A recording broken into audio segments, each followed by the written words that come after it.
Hi guys, welcome back to my channel. In today's video, I'm going to be talking to you about parental separation anxiety. This is something that I have suffered with for the past 7 years since I had my first son, Fraser. And I would say I've had it quite severely. And I wanted to make a video on this because no one ever talks about it. I didn't even know this was actually a thing until recently. And lots of you will know about separation anxiety in terms of your children having it. You know, my 15-month-old son at the moment definitely has separation anxiety. Whenever I leave the room, he will cry. But this is like the other way around. So I get very bad anxiety when I'm away from my children. So yes, I wanted to talk to you about it today and see if anyone else is feeling the same, or you may have this anxiety and you may not even realize it. You might feel the same things as me and think, oh, like that's what I have, because I honestly didn't realize that it was a thing. I just thought I was a bit crazy as a new mother because, you know, you're so hormonal and stuff. And yeah, no one ever talks about it the other way around, parental separation anxiety, because I think being a parent and the subject of parenting is a very sensitive subject. You know, we all want to come across as if we are coping very well, we're good mums. And I would say that lots of you think I am, just from the messages and comments that I get on my videos, you know, like super mom and, you know, like you're so organized and stuff like that. And I think I can come across that way now as a mum of 3. But if I had had my vlog when I was a first-time mum 7 years ago, you would have seen a very different Emily. You would have seen a hot mess who was very emotional. I feel emotional even thinking about it. Oh God. It's gonna be one of those kind of videos where I cry. I'm back, but what I was saying is that coping with this type of anxiety has been extremely overwhelming and I have felt very alone. So I wanted to share it with you. So if you have it as well, hopefully it will make you feel less alone and less like a complete psycho mum and a bit more normal. I should probably also say that I'm obviously not a doctor or an expert. I am just a mum who has experienced this, and if I'm honest, it's probably something that I still need to get help with. So I'm just sharing my story. I am not an expert or anything like that. But yes, what parental separation anxiety is, it is basically very strong, overwhelming feelings of anxiety, and also I've had panic attacks when I am away from my children. Different things can trigger this, so you might start experiencing this when your child first starts nursery or when they first start school. For me though, it started literally from the day Fraser was born. I had overwhelming feelings that are actually making me cry again, oh for God's sake. Yeah, whenever he was out of my sight, whenever I wasn't holding him, I would never be away from him. Literally from the day he was born, it was like no one cut the cord, or that's what I would have wanted. I just had a huge amount of anxiety when he wasn't with me, and it didn't matter if it was with my husband or my mother or anything. If someone said to me, oh, should I just take the buggy out, you know, around the block? I would just be like, no, no, don't take him out of my sight. So yeah, it was very, very overwhelming. And I think for me, I know now why I was the way that I was. If you've seen my Draw My Life video, you may also be able to piece the pieces of the puzzle together. If you haven't seen it, I will link it down below, but I will give a trigger warning here because it's not the happiest watch ever. As a child, I suffered child abuse and neglect at the hands of my father. My parents split up when I was very young. Well, my mom ran away from him pretty much when I was 3. But we still had to visit him on the weekends. And it was on those weekends that me and my sister would go and we would experience abuse. I won't go into it because I know I do have some quite young viewers. So if you want to go ahead and watch that video, you can. But we suffered abuse and neglect, like awful things, physical abuse, other abuse, which was awful.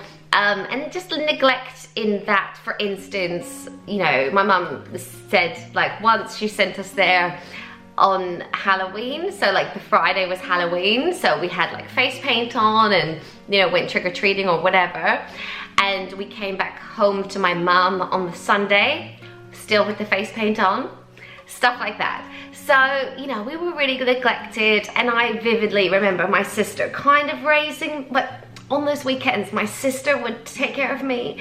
Oh, for God's sake, sorry. So on those weekends, my sister would basically take care of me in like every way possible, as much as like a 6-year-old child can do. And that's horrible because it makes me think of Fraser looking after Caleb.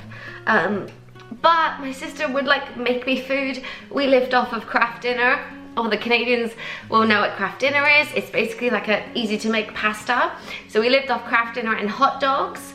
And those weekends were just awful, like the worst thing ever. Maybe one day I'll write a book about it that no one will want to read. But yeah, so that happened to me as a child, and I think that I will get through this video. Anyway, so that happened, and as a result, I learned from a very young age that I was only ever safe with my mum. And as I grew up, I think actually, considering everything that happened to us, my sister and I have coped very well with growing up and in education and, you know, becoming, you know, part of society. And like, I think we've actually done really well. And all this anxiety and the past, it never presented itself to me until I was a mother. So as soon as Fraser was born and the minute I looked at him, it was like all these feelings came flooding back to me of fear, of worry, and of knowing that I was only ever safe with my mum, therefore Fraser is only safe with me. That's obviously ridiculous to say out loud, but my subconscious was screaming alarms, like, oh my gosh, don't let him out of your sight, no one can look after him like you can, etc. I will just say that I think that I personally have this anxiety quite severely because of all these things, but you could also experience this anxiety if nothing bad has ever happened to you, or if you don't even know why it's happening. Like my best friend also has this, and she had a lovely childhood and everything. It's happened to her as well. So I would just say it's different for different people, and the way that it's presented itself to me is I've experienced like general anxiety and the feelings that come with that, of worry and just being very anxious, panic attacks, as I said, but I've also experienced like feelings of depression, anger, because I'm just so freaking angry. You know, my dads were so crappy anyway, and then to leave me with this, it just makes me really angry. And also, I think one of the worst things for me is the horrible thoughts that come into my head. Because I think for most parents, most mums, you'll be able to rationalize, like you'll have a horrible thought, because I think when we love someone so much, we have these horrible thoughts. But for me, because it was actually a reality, like I did experience those horrible things. I was even kidnapped by my dad and stuff like that a few times. So for me, it's like, but it could happen. On one side of my brain, I'm like, don't be ridiculous, he'll be absolutely fine. It's his dad, or it's someone I trust, it's nursery, that's amazing. But then on the other side of my brain, I'm like, but it could happen because it happened to you, and you know exactly what that felt like, and it was awful. So I think it's actually kind of made me a little bit crazy. I can see how people go crazy, because one side of my brain is like, no, and one side of my brain is like, but yes. And even like if I was gonna like hand over my baby to like my husband Matt, I would feel it. And it's like, don't be ridiculous, it's his dad who loves him so much. But then on the other side, it's like, but what did your dad do? It's like, well, I would describe the main ways that I feel as a huge amount of heavy guilt, more than normal mum guilt, I would say, like just awful, horrible guilt. And also longing, just longing to be with my children. And then once I'm back with them, a huge surge of relief and like, whew, I've got them back. Things of being hot and worried and anxious, and mainly fear, just fear for my son. And when he started nursery, because I did have to go back to work, when Fraser turned 10 months old, like I tried to do everything in my power to not go back to work. But apparently mortgages don't pay themselves, which is really annoying. So I had to do it, and I know Matt felt awful that he couldn't say, you know, quit. It was a really hard time. But anyway, I had to put him in nursery, and I looked at every single nursery like in the world, and I picked the best one that I could find. And every time I went in and I had to hand him over, it was literally like, as I was handing him over, like I didn't want to, and I had these huge alarms in my head, like, woo, woo, woo, do not do what you're about to do because something awful is gonna happen. Sorry if this video is all over the place, I'm trying to get through it. But yes, with Fraser, so he never left my side for the first 5 months since he was born. I was very protective and lots of people around me did not understand that at all. They thought I was being rude, they thought I was being overprotective, which I was, but I never left his side ever until he got to 5 months old. And I really needed my roots done. And I didn't really want to take him into the hair salon with me because obviously I have some bleach and I thought I didn't want him here on me if I was having my hair done. So I finally arranged with Matt that I would go and have my hair done for 2 hours. And that Matt would come and he would sit in the Starbucks next door to the place where I was having it done. He would sit there and I would sit there and I'd have my hair done. So that's what we agreed. And like, bless my husband, he is amazing. He's so supportive. Anyway, that's another story. So I went and had my hair done and I'm not even kidding when I say I cried uncontrollably the whole time. Like, my poor hairdresser must have been like, what the heck is this basket case of a woman doing? Like, because I was like, oh, I'm so sorry, I've left my son for the first time. And then I was just like bored the whole time. Like, she must have thought I was completely insane.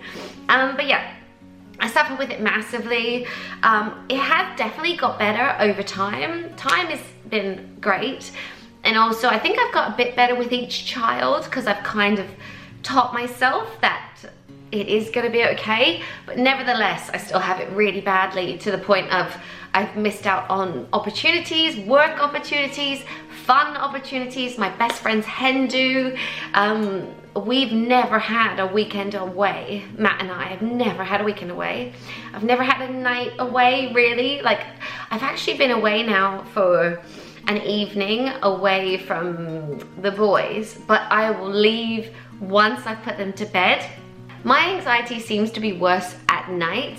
I hate the thought of someone else putting them to bed for some reason. I'm actually okay once they're asleep. I can go out for dinner with Matt and enjoy that. And I'm less bothered about them waking up in the morning. But anyway, we've never been away for a weekend away. And it's something that I know that I will need to sort out. I think while I have very young children, I've been able to get away with it. It's understandable that you don't want to leave a baby for a weekend or something, but it's actually Matt's 40th birthday in 3 years' time. I know we've got 3 years, but I'm already getting anxious about this. He would love to go to New York for a weekend away, and I'm already like psyching myself up for it. Like, Jackson would be 4 by then, Caleb 7 and Fraser 10. So I'm hoping I'll be able to do it. I may have to seek out some help in the meantime. Like, I feel like this video is probably not being that helpful because I haven't completely sorted out. I do some things that help, which I will tell you about, but I might look at getting some, like, I don't really want counseling because I don't really want to talk about it all the time, but I was thinking maybe hypnosis would help me because I responded so well to hypnosis for birth. So that might be something that I look into and just like, it's gonna be okay, it's gonna be fine. I also really wanted to say that in my experience, the way that I act and the way that I am is not because I don't trust the person I'm handing my child over to. You know, I used to have it even giving them over to Matt, who is their dad, who I know loves them more than anyone. Like, he's literally as good as me. And also the nursery, I completely trust the nursery, or my mum, or Matt's mum, or anyone like that. I completely was trusting them. Like, I knew he was gonna be fine. But then I think they would get the feeling of like, I didn't think that, because I would do little things to try and control the situation as much as I could. So for instance, I would like provide a packed lunch for Fraser going to nursery because I knew that's what he would like, and I would like write notes of his routine, and that might be why I'm so obsessed with routines. I do love a routine anyway, but this might be also why, because it was a way of me controlling the situation even when I wasn't there. And that might be something that you see that you do as well. It would be a way of coping, is what I'm trying to say. It was a way of managing things. I was like, if I can, you know, like when Fraser was a baby and went to nursery, I would like spend weekends like cooking up all these batches of like food. I even bought a second freezer to freeze it all, so that he would be able to have this like healthy home cooked organic food. even when I wasn't there. So yeah, those are like things. And then, you know, me and my friends used to joke that I was like this psycho mum, and a few of my friends are as well. And actually looking back, I think it was just this. It's just this anxiety that I have. And I don't think I'm over it. I doubt I ever will be over it, but I know it's something that I need to get hold of before it affects the boys or anything like that, or experiences that they have. I actually feel really proud of myself that they have not picked up on it. I don't think they've picked up on it. That's one of the hardest things about it, is being strong for them and putting on this show of, oh, you've got nursery today, you're gonna have so much fun with your friends, I bet you can't wait, blah, blah, blah. It's gonna be fun, it's gonna be great. And then like handing them over, and they don't want to go because they've got separation anxiety, and everything inside of you is grabbing onto them, like you don't want them to go either. So it's like heightened, everything is worse. You know, I was like uncontrollably crying when Fraser first had his nursery taster day without me. I think it was like 3 hours long. And I'm not even exaggerating when I say I cried the entire time. Also on his first day of school and Caleb's first day of school, I was very, very bad. And then I thought when Fraser started year 1, I might be better. Nope, cry my eyes out. And year 2, yeah, cry my eyes out. So I'm just, it's something that I think I will always struggle with, and I will definitely like try and get help. But yeah, I don't know if this video is actually being very helpful or not. But I hope that it has been interesting for me to share my story. And yeah, just like, I know loads of people suffer with anxiety. So many people, I think it's like 1 in 12 people have anxiety of some kind. So although I went through life never having it, it was like I had a baby, boom, hit me like a ton of bricks. So yes, hopefully I'll be able to get over it one day. My friends and I, like, they know what I'm like. And we're planning a, why am I crying? We're planning a spa night away because I think I'll be able to leave the boys with Matt in the first instance. And maybe if I can get through leaving them with Matt and then they're okay, then maybe one day Matt and I could have a night away or a day away. Yeah, I feel very lucky to have such an amazing and supportive husband. I know that's like blah, but he has never ever pressured me. I'm sure that other men might be like, oh, you know, we really need some time, would love a lion, you know, like some time away from the kids kind of thing. But he has never pressured me at all. He's been amazing. This is something that I want to sort out for myself and also for the boys. Like, I don't want them to miss out on anything. And I'm sure, you know, in the not so distant future, there will be birthdays, sleepovers and stuff like that they'll want to go to, school trips and stuff. So, you know, I need to suck it up and like get it together. But yes, anyway, I hope you liked this video and me sharing my very honest experience with parental separation anxiety. Thank you so much as always for watching, and please comment below if you have felt the same, because it will make me feel better. And also, if you have any tips, I would love to hear those as well. And I think those kind of things really help everyone else watching, because I know they'll read the comments as well. So yes, thank you so much, and I will see you very soon. Bye guys.